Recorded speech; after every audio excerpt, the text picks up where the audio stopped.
Alerte coronavirus. Attention, attention, le coronavirus se transmet très facilement et fait des ravages. Pour l'éviter, le port du masque de protection est obligatoire en tout lieu. Dans l'administration publique ou privée, dans les réunions, les rencontres, dans les marchés, les magasins, les boutiques et lors des déplacements, le port du masque est obligatoire. Même dans les lieux privés, dès lors que l'on n'est pas seul, le masque doit être le fidèle compagnon. Mais attention, le port de masque de protection ne dispense nullement d'appliquer les autres mesures de prévention, notamment le lavage des mains à l'eau et au savon et l'observance de la distance de sécurité sanitaire d'au moins 1 mètre entre personnes. Enfin, s'abstenir de porter des gants en vue du lavage régulier des mains à l'eau et au savon ou de l'application de gel hydroalcoolique. Pour tout savoir sur l'épidémie du coronavirus au Bénin, rendez-vous sur le site web www.gouv.bj/coronavirus. Ceci est un message du gouvernement de la République du Bénin. Patrice Talon poursuit sa tournée dans les communes du Bénin. Le chef de l'État a marqué une escale à Savalo, où il a passé une bonne partie de son enfance. Vous suivrez dans cette édition l'ambiance de son passage. Sur le site de construction des logements sociaux à Wedo, une académie qui vise à renforcer les capacités des acteurs des métiers du bâtiment a officiellement ouvert ses portes au public.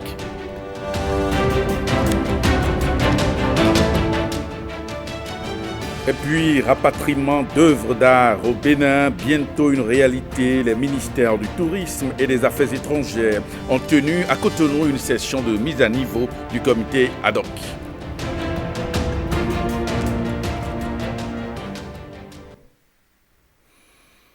Bonsoir et bienvenue à cette édition qu'on démarre par la tournée du chef de l'État dans les communes du Bénin, une tournée de reddition de comptes qui a amené ce samedi Patrice Talon à Ouessé. Dans le cadre de cette tournée de reddition de comptes, le chef de l'État s'est entretenu avec les représentants des populations, tous secteurs d'activité confondus.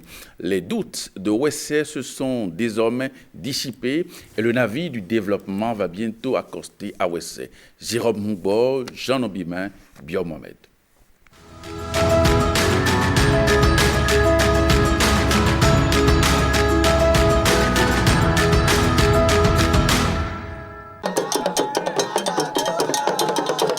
Voici le stade municipal en construction à Ouessé.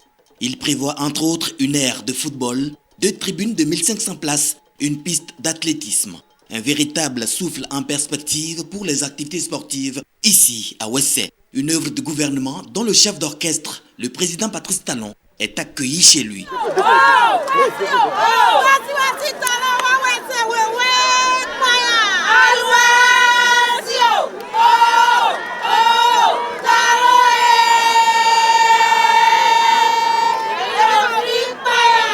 Le point de réalisation du gouvernement ici réjouit déjà les populations. La réhabilitation de la route nationale inter-État numéro 2, qui part de Dassa pour Parakou, traverse 4 arrondissements de la commune de Ouessé, dont nous en bénéficions suffisamment. Le lancement du processus de réhabilitation de l'étude de faisabilité pour l'aménagement et le bitumage de l'As, Save, Djegbe, Ouessé, Banli, Idadjo, Bante, qui a déjà démarré.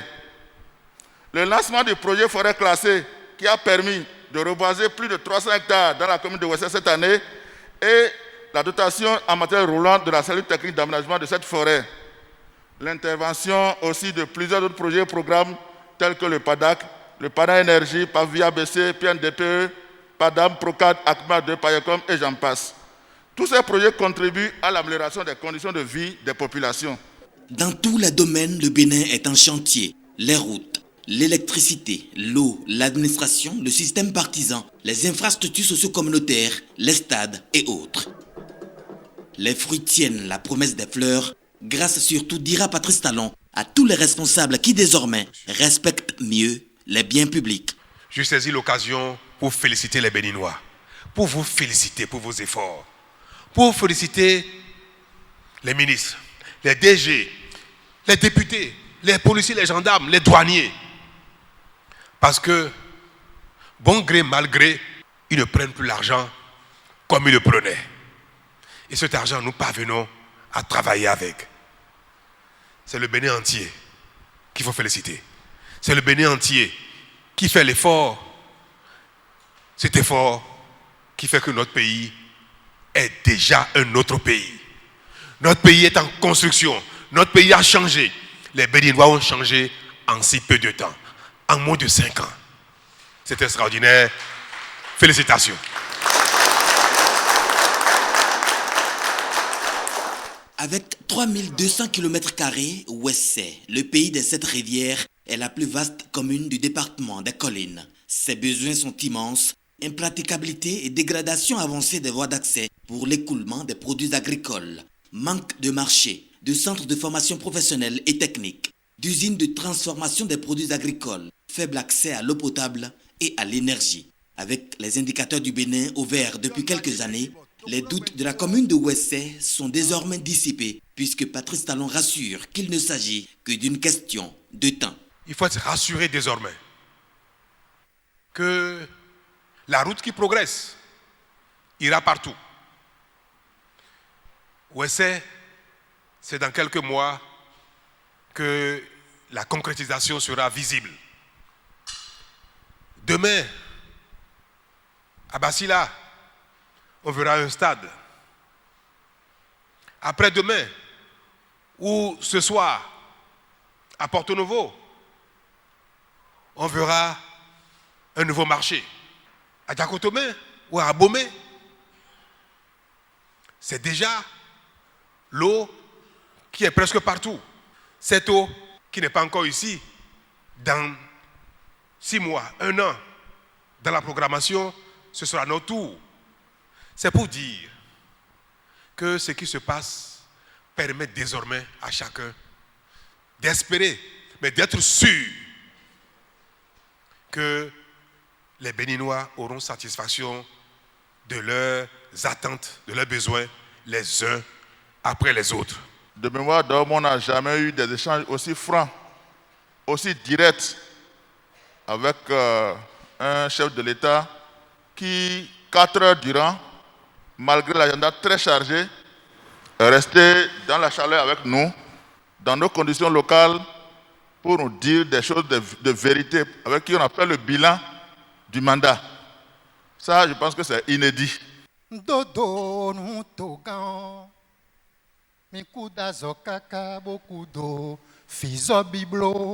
Après Ouessé, c'est la commune de Dassazoumé qui accueille le chef de l'État.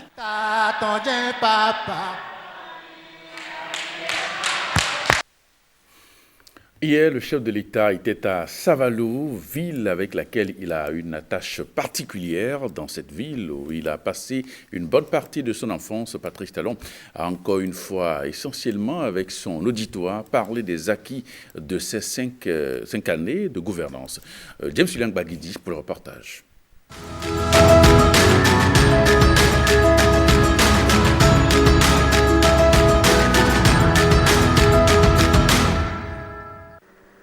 Savalou, ce 20 novembre 2020. La terre des Sohavi est prête depuis plusieurs jours à accueillir celui qui enfant arpentait ses rues. Patrice Talon revient pour la 2e fois depuis qu'il est président de la République dans la commune qu'il a vu grandir. Et c'est à ce titre que l'accueil qui lui est réservé est l'un des plus grandioses depuis le début de sa tournée nationale. Dans la plus réputée des cités de l'ère culturelle Marie, on n'a pas l'air d'en vouloir au fils prodigue, mais à mots couverts, ses devoirs non encore accomplis lui sont rappelés. Bien que jalouse des actions du gouvernement de la rupture dans les autres villes de notre pays, la commune de Savalou demeure fidèle et plus que jamais engagée derrière le chef de l'État à qui nous ne ferons pas l'affront de présenter les problèmes de la maison qu'il connaît mieux que quiconque. En effet, notre frère aîné, Patrice Talon, sait que la cité royale de Savalou apprécierait bien de voir aménager, pavés ou bitumés, les principales artères de la ville, à l'instar des villes bénéficiaires du projet d'alphastage. Notre père, Patrice Talon, sait que ses enfants, les populations de Savalou, auraient tant aimé voir aménager et bitumer la route historique des esclaves qui débouche sur Djidja. Il sait que nos mamans, nos femmes et nos sœurs ont hâte de bénéficier, elles aussi, de la nouvelle formule de microcrédit à la FIA. La population serait heureuse de voir honorer la promesse de la construction d'une usine de transformation de noix cajou, ainsi que la création sur son territoire d'un lycée technique avec un pôle innovation. Patrice Talon sait être chez lui, tant à son aise que l'une des revendications les plus entendues sur son parcours, le chef de l'État décide de la commenter pour la première fois. Les Béninois ne croyaient plus en rien. Ils étaient un peu fiers de leur pays. Les gouvernements se succèdent. Et la prière de chacun, c'est d'avoir un frère, un fils, bien placé quelque part pour régler nos problèmes du quotidien. Et ce n'est pas pour rien que partout où on passe, depuis des décennies, l'une des revendications les plus fortes, à peine cachées, c'est qu'il faut faire la promotion des cadres de la localité. Cette revendication qui ne manque pas d'être également dans la liste de Savalou caractérise combien que personne ne croit au développement global du pays, ne croit au développement normal. Le seul espoir pour les uns et les autres, partout au Bénin, pour régler les problèmes du quotidien, c'est d'avoir quelqu'un comme ministre, député, directeur de société. Cette perte de confiance dans le processus de développement global et équilibré du Bénin, le président de la République y apporte des réponses par son mode de gouvernance depuis bientôt 5 ans. Est-ce que les choses ne paraissent pas prendre une autre tournure? Le train du Bénin qui a quitté les rails du développement, qui a quitté les rails par lesquels on a accès à l'eau pour tout le monde, l'électricité, l'école, la santé. Ce train a quitté les rails, mais il a fallu le remettre sur les rails. Nous avons réussi déjà à réformer le pays. C'est la condition essentielle pour que, année après année, région après région, commune après commune, nous donnions satisfaction à tous nos besoins. C'est aussi sur son terroir d'enfance que Patrice Talon a choisi de donner quelques détails au sujet de ce que son gouvernement consacre au social, contrairement aux reproches qui lui est fait de manière récurrente. Je ne sais pas si les populations de Savalou entendent parler de Arche, ce grand programme social qui sera déployé au profit des artisans, des producteurs, des économiquement faibles, pour leur accompagnement en termes de formation, en termes de financement, en termes de prise en charge médicale. Ne serait-ce que le volet médical et à l'assurance maladie qui bientôt sera obligatoire au Bénin. Tous les salariés devront en bénéficier par le biais de leur employeur. Les pauvres, ceux qui n'ont pas les moyens, si c'est obligatoire, forcé, qui n'ont pas les moyens, il faut comment? L'État prendra en charge, au plan social, l'assurance maladie pour 3 à 4 millions de nos concitoyens reconnus comme économiquement faibles. Et si le président de la République a rassuré les Savalois de son attachement à cette commune, il n'a pas manqué d'adresser un message à tous les Béninois afin que les acquis ne se perdent. Quand l'homme manque de quelque chose et qu'il ne croit plus que cela lui est accessible, il ne fait plus aucun effort. Mais quand l'homme manque de quelque chose et que le peu d'efforts qu'il fournit, il voit qu'il obtient des résultats, il est encouragé à faire des efforts parce qu'il sait que c'est à sa portée. Parce que les sacrifices que nous faisons ensemble, parce que c'est notre argent qui n'est plus consommé indûment par les uns et les autres, est en train de construire le pays. Quand il quitte Savalou, Patrice Talon part couvert de présents et nanti de la clé de la ville. Prières et bénédictions ponctuent également la clôture des échanges et annoncent sous les meilleurs auspices le retour annoncé du chef de l'État. Ce n'est pas un rêve, c'est programmé. Et le ministre de la Communication, porte-parole du gouvernement, nous livre pour la journée du vendredi, celle d'hier donc, son point quotidien devenu traditionnel. Il résume donc les étapes de Banté-Savalou. On l'écoute au micro de James William Baguiti. Ce jour, vendredi 20 novembre 2020, marque la 7e journée de la tournée entreprise par le président de la République, journée qui a conduit les pas de la délégation présidentielle dans les collines, plus précisément dans les villes de Banté puis de Savalou. Au-delà de la pédagogie habituelle du président de la République, il a été de nouveau question de pardon, de réconciliation, et pour cause, nous étions à Banté où les populations ont souhaité le retour de leurs frères, de leurs fils. Ça a été l'occasion pour le président de la République de confirmer sa disposition et sa disponibilité au pardon. Nous sommes même allés au-delà, puisque le président de la République a parlé de renaissance des Béninois. Il n'a pas été question de résurrection, puisque nous n'étions pas morts, mais de renaissance, c'est-à-dire le citoyen, le Béninois de type nouveau, dont il a exalté le patriotisme une fois de plus. Cette renaissance appelle évidemment le pardon, la réconciliation. Mais le pardon et la réconciliation ne se feront pas au mépris ni aux dépens de la reddition de comptes, de la justice. Pardon, oui, justice d'abord. Et c'est de cette manière, fort élégante mais responsable, que le président de la République a confirmé sa détermination à lutter contre la corruption, a démontré que c'est la corruption qui a mis notre pays plus bas que terre, et il s'est résolument engagé et a engagé le peuple béninois dans la nécessité de reddition de comptes.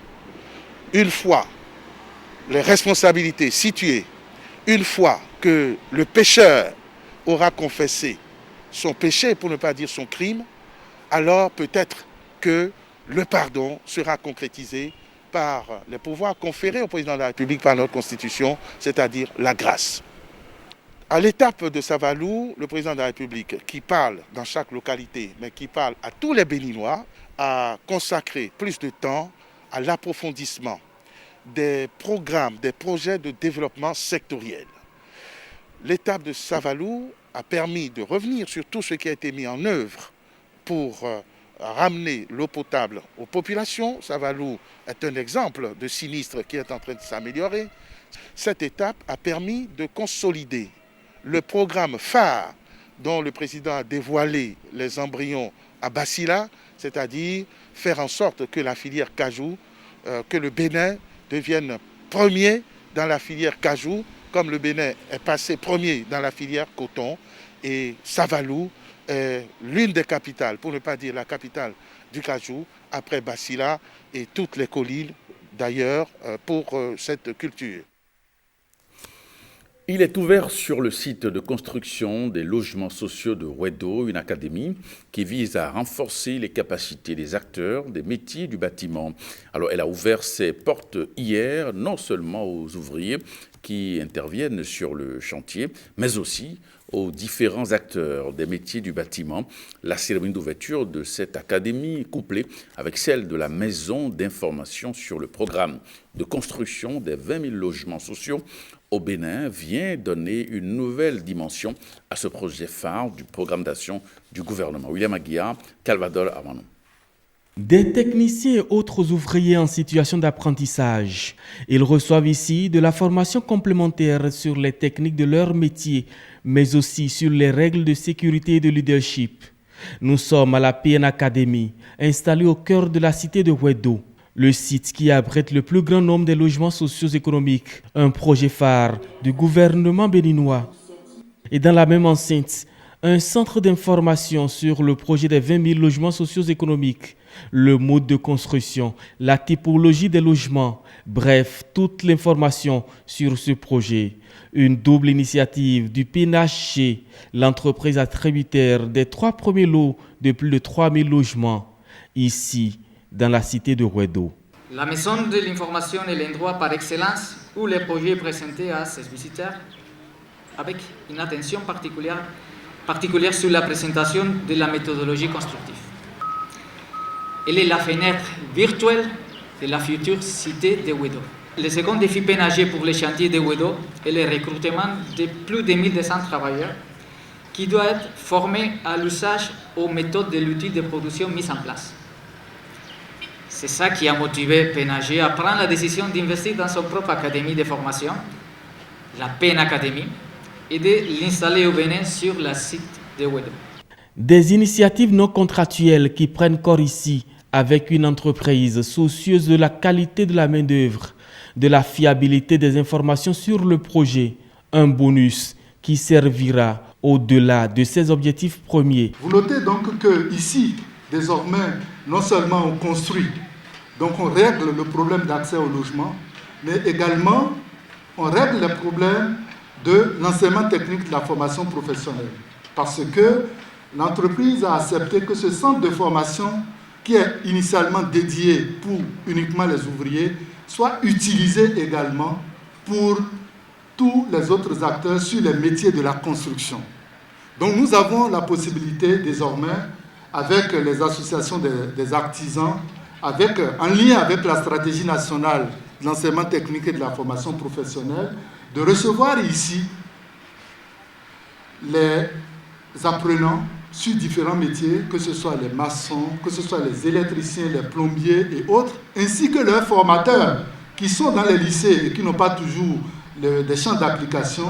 Nous transformons une partie du projet également en champ école. Pour le compte de ce programme, Ouedo va abriter un peu moins de 11 000 logements sociaux. 3 035 sont déjà en construction et les premiers bâtiments sortent déjà de terre. La viabilisation du site est dans sa phase finale. À Porte-Novo comme à Parakou, les travaux vont démarrer sous peu. 20 000 logements sociaux pour transformer notre cadre de vie, impacter l'économie nationale, mais aussi et surtout renforcer le capital humain à travers la PN Academy. Il s'agit pour nous d'identifier les possibilités d'emploi et les profits correspondants, de réaliser la cartographie nationale des métiers utiles à la mise en œuvre du programme et de renforcer les capacités des acteurs à tous les niveaux pour tirer le meilleur profit de l'exécution de ce programme. En somme, cette composante vise le développement des compétences à travers des actions de renforcement de l'employabilité des jeunes dans les métiers du logement. Élaboration de modules de formation en rapport avec le répertoire des métiers, la formation des formateurs en lien avec les centres professionnels, l'appui et la mise en place de bureaux d'embauche des ouvriers, la formation qualifiante intégrant des modules compétences de vie courante CVC au profit de 1000 jeunes désireux de se professionnaliser dans les métiers du bâtiment. La PN Academy et la Maison de l'Information lancent ainsi leurs activités. Un lancement qui marque également le démarrage formel de la commercialisation des logements sociaux. Et partons à Porte-Novo, plus précisément au Parlement, avec la plateforme nationale de protection sociale qui a été reçue en audience par le président de l'Assemblée nationale. Eh bien, les membres de cette plateforme sont allés solliciter l'implication de Louis-Yves Lavonnon dans les questions de protection civile au Bénin. On les écoute au micro de nos reporters sur place à Porte-Novo. Nous avons rencontré le président de l'Assemblée nationale pour aborder avec lui les questions en lien avec la protection sociale au Bénin. Et vous savez que de plus en plus, et quand on regarde la forme de notre économie, nous avons à plus de 90% les acteurs du secteur informel qui font le poids de notre économie. Ces acteurs-là sont en marge du système de protection sociale. Alors des acteurs aussi bien du monde syndical que de la société civile pure se sont mis ensemble et ont mis en place ce que nous appelons la plateforme nationale de protection sociale. Et c'est cette plateforme-là qui est allée plaider auprès du président de l'Assemblée nationale son implication dans le processus pour faire en sorte que on puisse généraliser au plus tôt certains aspects en lien avec cette protection sociale. Je crois que nous avons rencontré un président très averti du sujet et à ce sujet, on ne s'est pas trompé en le visant particulièrement. Il nous a rassurés. Je crois que les conseils qu'il nous a prodigués également permettront dans les tout prochains jours de réussir un saut qualitatif dans l'extension de la protection sociale au Bénin. Et on reste au cabinet du président de l'Assemblée nationale, où Isidore Zinsou, PDG d'un groupe de communication et opérateur économique, est allé présenter ses civilités au président de l'Assemblée nationale et en a profité pour faire avec lui un tour d'horizon de l'actualité politique nationale. Dans la même journée, une autre délégation reçue, il s'agit des responsables du mouvement politique Ouragan. Fémé Bassao pour faire le point. C'est en sa qualité de coordonnateur de l'Union progressiste pour le département de l'Ouémé que le président de l'Assemblée nationale, Louis Vlavonou, a reçu en audience les membres du mouvement politique Ouragan. Dans un passé récent, le mouvement Ouragan, qui était entité dans le bloc républicain, a reçu des coups bas. Et cette fois-ci, nous avons décidé de changer de cap. Nous sommes venus demander au président de l'Assemblée d'être notre porte-voix auprès du président de l'Union progressiste pour que ensemble nous puissions voir dans quelle mesure ce mouvement-là fera pour adhérer à l'Union progressiste. Il nous a dit qu'il fera un point fidèle au président de l'Union progressiste, monsieur Amosou Bruno, et que dans les prochains jours, il verra ce qu'il faut faire pour que ensemble nous allons rencontrer le président de l'Union progressiste. Ils entendent désormais s'investir au sein de l'Union progressiste. Ce mouvement né depuis janvier 1998 dit avoir travaillé avec tous les régimes depuis Mathieu Kérékou. La coordination départementale du mouvement associatif Lien National du COUFO est une réalité depuis ce week-end. C'est le secrétaire national du mouvement qui a présidé la cérémonie d'installation à Azové, Jean-Claude James. Les leaders du Lien National leur font confiance pour la coordination des activités du mouvement dans le département du COUFO. Cette cérémonie consacre leur installation officielle et leur départ en mission. Au Lien National, c'est un travail perpétuel et un sacrifice d'être de modèle là où vous vous retrouvez. Un jeune qui ne respecte pas n'a pas la possibilité de manger avec les grands. On peut réclamer ses droits dans la douceur de la loi, tout en respectant les aînés. Je crois que c'est ce que nous faisons et au même moment, nous sommes dans les partis politiques de la mouvance. Il est BR, je suis UDBN. Il y a des gens ici qui sont UP. À partir de ce moment-là, nous parlons ensemble de la même voix à partir de nos différentes formations politiques. Le coordonnateur départemental confirme ce soutien du LN au président de la République, mais fait un plaidoyer. Le président Patrice Talon, nous sommes derrière lui. Chers jeunes ici présents, nous vous lançons un appel. C'est un message que vous devez passer. C'est vrai, la jeunesse du COUFO, il faut le dire, est découragée. Le message que vous avez apporté est que nous continuons le combat parce que nous sommes convaincus que la deuxième phase de l'asphaltage prendra en compte le COUFO. Nous voulons que le président de la République change nos communes également. Excellence, Monsieur le Président de la République, c'est le message que nous avons pour vous à travers le cadre du Lien National. En attendant le congrès national du mouvement, Abdoulaziz Aboubar et les autres membres de la coordination doivent penser aux coordinations communales et d'arrondissement. L'objectif est de se donner les moyens pour convaincre le plus grand nombre. Plusieurs établissements publics et privés dans la ligne de mire de l'Agence béninoise pour l'environnement, elle a reçu des plaintes liées à des failles dans le respect des réglementations environnementales. Dès ce 19 novembre, une délégation de l'ABE ira inspecter l'application des procédures environnementales en vigueur au Bénin. Reportage. 6 départements sont pointés, littoral atlantique, Zou, Colline, Ouémé et Borgou. Des départements ciblés suite à des plaintes enregistrées. Nous avons compris que c'est dans ces départements que nous recevons de plus de plaintes. Et nous avons orienté notre campagne de 2 semaines vers ces départements, vers quelques-unes de ces départements, où nous allons voir les stations d'essence, où nous allons voir les installations, les unités industrielles, les hôtels, etc. Il s'agit de mettre l'environnement aux normes, d'offrir aux Béninois un cadre de vie sain. À travers cette campagne, l'Agence béninoise pour l'environnement veut aussi sensibiliser et faire connaître les procédures d'évaluation environnementale. Plusieurs aspects seront pris en compte au cours de l'inspection.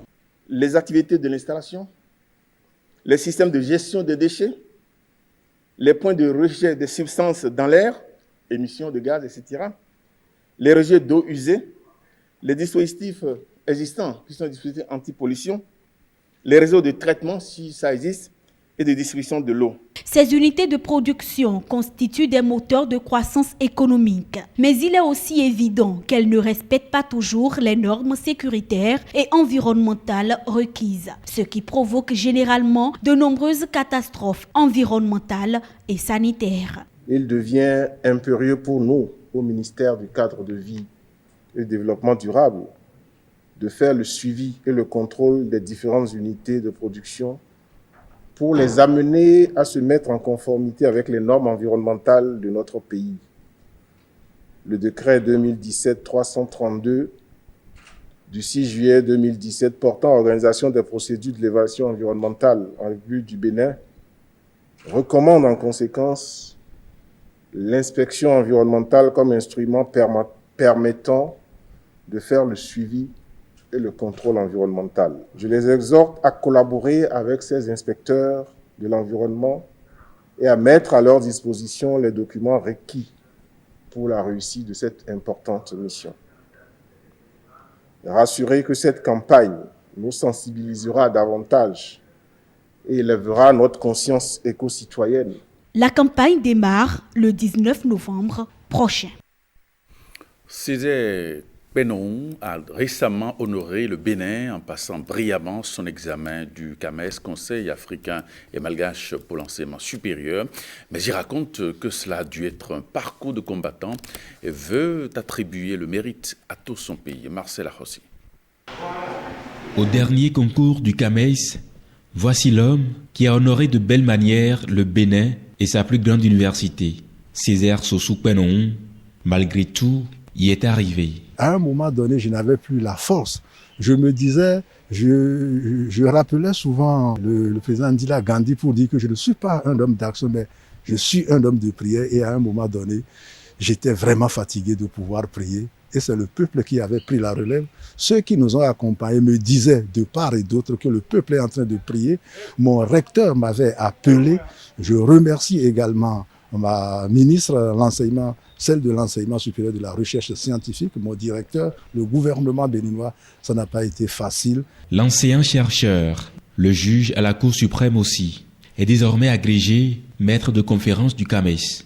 Fierté est désormais source de motivation de sa corporation. Quand vous accédez dans ce corps, c'est un grand plaisir parce que vous pouvez commencer par diriger des thèses et vous êtes de plus en plus respecté dans notre corps. Et donc, le port de douche, la cérémonie qui a lieu aujourd'hui, consacre cette apothéose-là. Et je crois qu'avec cette cérémonie, il nous donne la force à nous autres, qui sommes encore derrière, de prendre le relais et de mettre nos pas dans ses pas. Mais lui est juste fier de son pays, parce que pour lui, c'est le Bénin qui a décroché ce titre. À ce dernier, il voudrait rendre hommage. Quand les résultats ont été donnés, je suis resté assis pendant 3 heures de temps à recevoir du Bénin des appels, des mails, des WhatsApp, ainsi de suite. Par conséquent, je dois remercier le peuple béninois tout entier de m'avoir accompagné et de m'avoir bien ramené. Mes collègues qui étaient avec moi n'ont pas démérité. Je les exhorte à poursuivre. Et ceux qui viennent après nous, il n'y a rien d'autre quand ils veulent être enseignants du supérieur. Ils doivent pouvoir faire en sorte que le Bénin intègre le concert des nations par leurs prestations. De la présentation de thèse de doctorat d'État, accompagnée d'articles, à la dissertation sur l'injusticiabilité, en passant par le commentaire sur le droit constitutionnel, Césaire Penon aura fait preuve d'endurance. Il est le premier et le seul sur 7 à réussir. Acteurs non étatiques et responsables de la Direction générale de l'eau et de la SONEB font le point des activités mises en œuvre en 2019 dans le secteur de l'eau. C'était à l'occasion d'un café Media Wash. Le directeur du cadre de concertation des acteurs non étatiques de l'eau et de l'assainissement revient ici sur les objectifs de cette séance de restitution. On l'écoute au micro de Arcel Dancy. Cette revue sectorielle a eu lieu les 5 et 6 août 2020 en ligne.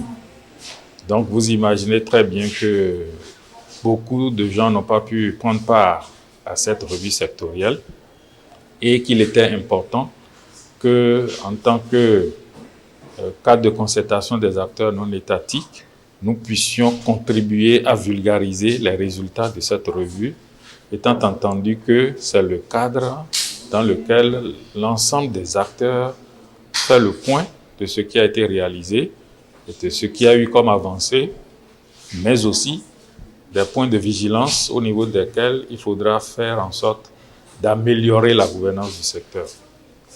Donc l'objectif, c'est de communiquer avec les femmes et hommes des médias les résultats de cette revue en termes d'avancées, mais de recommandations aussi, afin que le grand public puisse être informé à travers le relais de cette information par les médias. Sur le volet gouvernance, la société civile et les acteurs non étatiques de façon générale a présenté un rapport à la revue sectorielle. Et dans ce rapport, nous avons essayé de faire un état des lieux pour voir un peu la satisfaction des droits à l'eau et à l'assainissement. Et lorsque nous regardons un peu ce qui a été fait aujourd'hui, lorsque nous prenons par exemple l'approvisionnement en eau potable en milieu urbain, nous sommes à 62% de taux de desserte. Et ça veut dire qu'il y a 38% de la population en milieu urbain qui n'ont pas accès à l'eau potable.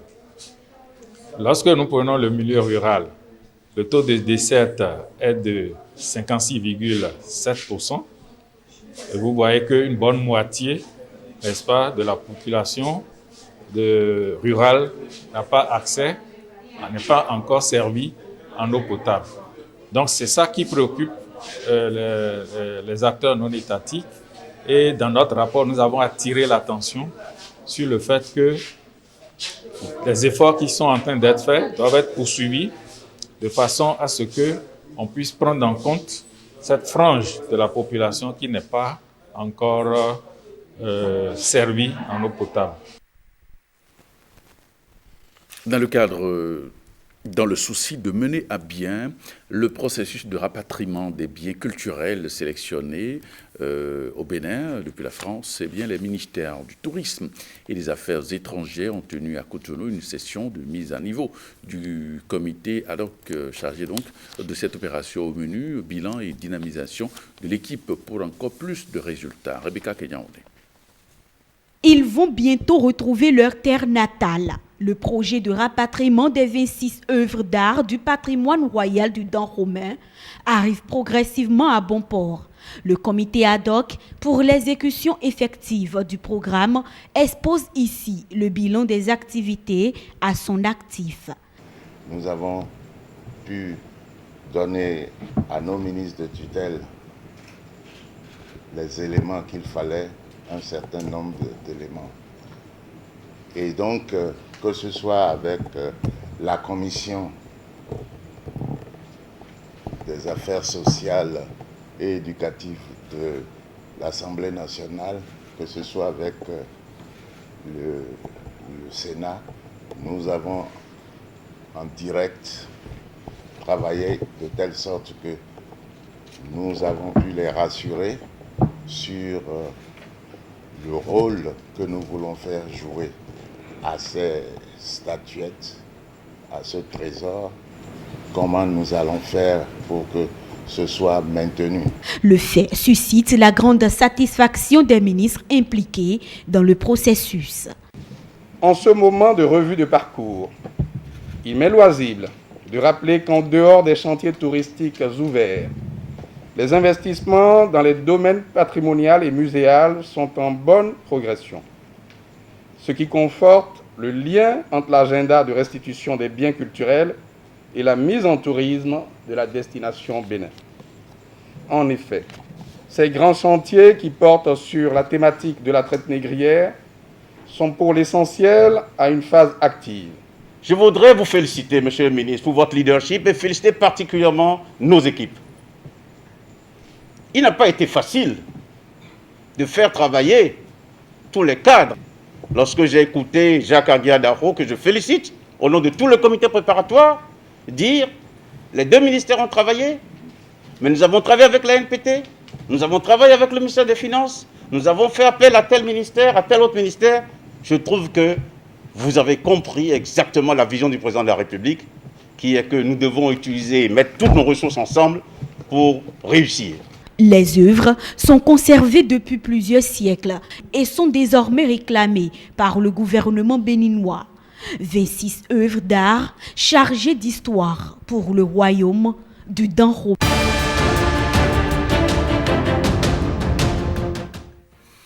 À l'étranger maintenant, élection présidentielle au Burkina Faso, Roch-Marc Christian Kaboré fait face à deux potentiels opposants, Zéphirin Diabré et Eddy Kombogo, se lancent dans la course présidentielle, alors qu'en France, une écrivaine camerounaise est finaliste du prix littéraire français grâce à son roman intitulé Les Impatientes. Elle veut porter la voix des femmes du Sahel. Le Monde en bref, c'est une signature de Axel Dancy. Élection présidentielle au Burkina Faso, Diabré et Komboigo, les opposants qui rêvent de ravir la présidence à Kaboré. Deux candidats à l'élection présidentielle de dimanche au Burkina Faso. Le chef de file de l'opposition, Zéphirin Diabré et Eddy Komboigo, candidat du parti de l'ex-président Blaise Compaoré, font figure d'outsider face au sortant Roch-Marc Christian Kaboré. Si Roch-Marc Christian Kaboré mise sur une réélection au premier tour, ses adversaires veulent croire dans un second tour qui permettrait l'union contre le camp présidentiel. L'accord a été signé par tous les partis d'opposition pour soutenir celui qui sera le mieux placé, a affirmé Diabré à l'agence France Presse durant sa campagne. En France, Djali Amadou Amal veut porter la voix des femmes du Sahel. La Camerounaise a créé la surprise en se hissant parmi les 4 finalistes du concours le plus prestigieux des prix littéraires français. La romancière, dont l'ouvrage intitulé Les Impatientes, explore le mariage forcé et la polygamie. Pas une seconde, elle avait imaginé pouvoir remporter le glorieux Sésame. Mais depuis l'annonce des finalistes, la romancière de 45 ans commence à rêver. Ramener le prix au Cameroun serait quelque chose d'incroyable. Son roman intitulé Les Impatientes, édition Emmanuela Colas, donne la parole à 3 femmes à qui l'on ne cesse d'asséner patience pour leur faire accepter leur destin et leur violence induite, le mariage forcé et la polygamie. Je suis une femme africaine, je vis au Cameroun et donc j'ai décidé de parler de cette société du point de vue des femmes, car on ne leur donne pas suffisamment la parole, surtout à celle du Sahel. Le sentiment que j'ai, c'est d'abord un sentiment d'étonnement. Ah tiens, je suis dans la sélection du concours, et puis ensuite beaucoup d'émotions, parce que quand même le prix concours, oui, beaucoup d'émotions. J'étais très très émue, et puis voilà, j'ai pensé très très fort à toute ma famille qui était loin, et puis comme diraient les Français, j'ai croisé les doigts pour la suite. C'est des sujets que je vis tous les jours, personnellement, mais aussi autour de moi. J'ai décidé pour ce roman-là, comme pour les précédents, de parler tout simplement de ma société et de ce qui se vit tous les jours, et notamment du point de vue des femmes. On ne donne pas suffisamment la parole aux femmes, et surtout pas aux femmes dans le Sahel. En Russie, plus de 150 000 personnes étaient privées d'eau et d'électricité vendredi dernier dans une région de l'Extrême-Orient, après une pluie verglaçante qui a enveloppé une épaisse couche de glace, infrastructures et paysages. Le gouvernement a déclaré l'état d'urgence afin de régler au plus vite la situation. Alerte coronavirus. Attention, attention, le coronavirus se transmet très facilement et fait des ravages. Pour l'éviter, le port du masque de protection est obligatoire en tout lieu. Dans l'administration publique ou privée, dans les réunions, les rencontres, dans les marchés, les magasins, les boutiques et lors des déplacements, le port du masque est obligatoire. Même dans les lieux privés, dès lors que l'on n'est pas seul, le masque doit être le fidèle compagnon. Mais attention, le port de masque de protection ne dispense nullement d'appliquer les autres mesures de prévention, notamment le lavage des mains à l'eau et au savon et l'observance de la distance de sécurité sanitaire d'au moins 1 mètre entre personnes. Enfin, s'abstenir de porter des gants en vue du lavage régulier des mains à l'eau et au savon ou de l'application de gel hydroalcoolique. Pour tout savoir sur l'épidémie du coronavirus au Bénin, rendez-vous sur le site web www.gouv.bj/coronavirus. Ceci est un message du gouvernement de la République du Bénin. Eh bien, ce journal se refait. Merci de votre fidélité. À 23h30, Rachida Biomomon sera dans ce studio pour le JT Soir. Merci et à demain.